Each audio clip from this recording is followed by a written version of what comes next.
Rita asked me if I was working too hard, and I started to snap at her just like the old days.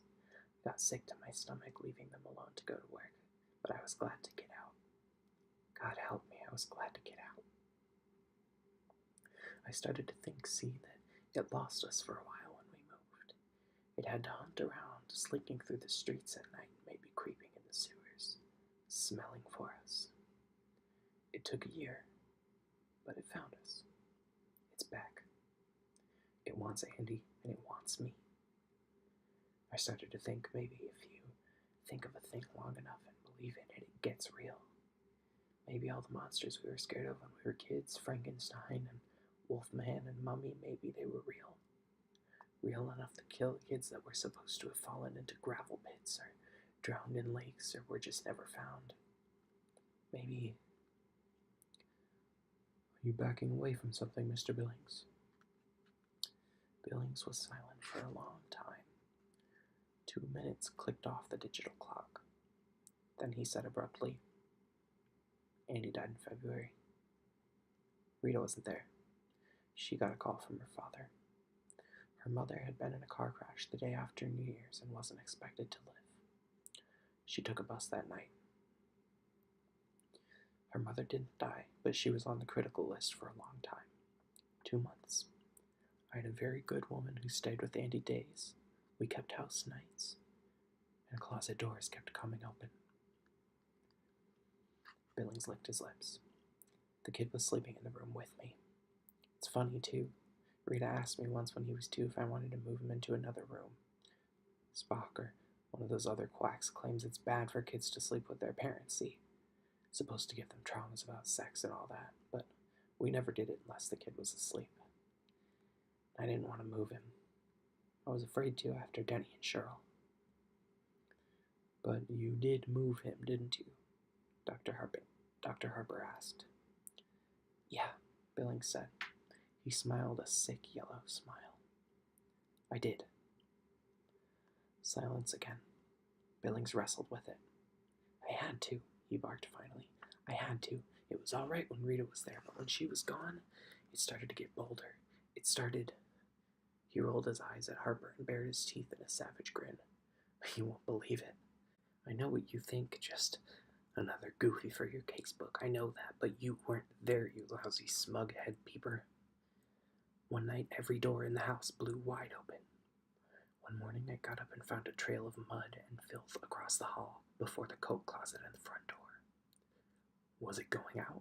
Coming in? I don't know. Before Jesus, I just don't know. Records all scratched up and covered with slime, mirrors broken, and the sounds. The sounds. He ran a hand through his hair. You'd wake up at 3 in the morning and look into the dark, and at first you'd say, it's only the clock. But underneath it, you could hear something moving in a stealthy way, but not too stealthy because it wanted you to hear it. A slimy, sliding sound like something from the kitchen drain, or a clicking sound like claws being dragged lightly over the staircase banister. And you'd close your eyes knowing that hearing it was bad, but if you saw it, and always you'd be afraid that the noises might stop for a little while, and then there would be a laugh right over your face and a breath of air like stale cabbage on your face, then hands on your throat. Billings was pallid and trembling. So I moved him. I knew it would go for him, see, because he was weaker. And it did. That very first night, he screamed in the middle of the night, and finally, when I got up the cojones to go in, he was standing up in bed and screaming, the Boogeyman, Daddy. Boogeyman. Want to go with Daddy, go with Daddy. Billings' voice had become a high treble, like a child's. His eyes seemed to fill his entire face. He almost seemed to shrink on the couch. But I couldn't. The childish breaking treble continued. I couldn't. And an hour later, there was a scream, an awful gurgling scream, and I knew how much I loved him because I ran in. I didn't even turn on the light. I ran. Oh, Jesus, God, Mary, and had him. It was shaking him just like a terrier shakes a piece of cloth, and I could see something with awful slumped shoulders and a scarecrow head, and I could smell something like a dead mouse in a pop bottle, and I heard. He trailed off, and then his voice clicked back into an adult range. I heard it when Andy's neck broke. Billings's voice was cool and dead. It made a sound like ice cracking when you're skating on a country pond in winter. Then what happened? Oh, I ran, Billings said in the same cool, dead voice. I went to an all-night diner. How's that for complete cowardice? Ran to an all-night diner and drank 6 cups of coffee. Then I went home. It was already dawn. I called the police even before I went upstairs. He was lying on the floor and staring at me, accusing me. A tiny bit of blood had run out of one ear. Only a drop, really. And the closet door was open, but just a crack. The voice stopped. Harper looked at the digital clock. 50 minutes had passed. Make an appointment with the nurse, he said. In fact, several of them. Tuesdays and Thursdays. I only came to tell my story, Billings said, to get it off my chest. I lied to the police, see, told them the kid must have tried to get out of his crib in the night, and they swallowed it. Of course they did. That's just what it looked like. Accidental like the others. But Rita knew. Rita finally knew.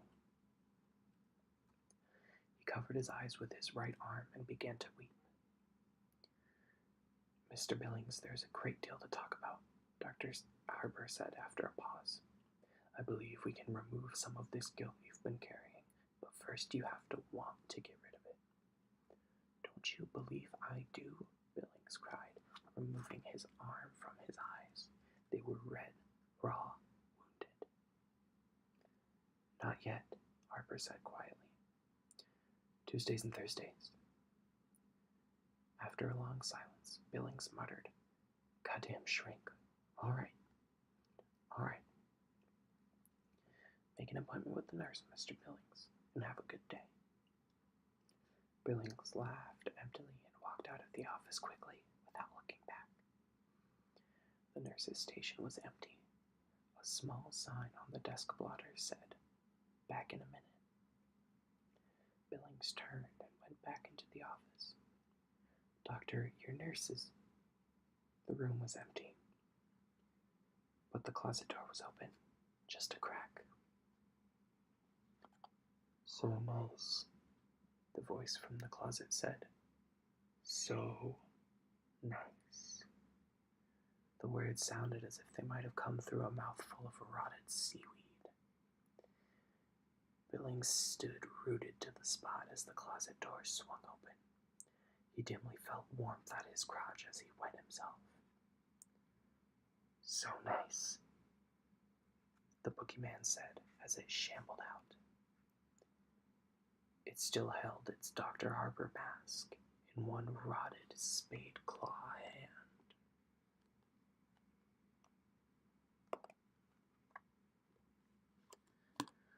Alright, so that was the story.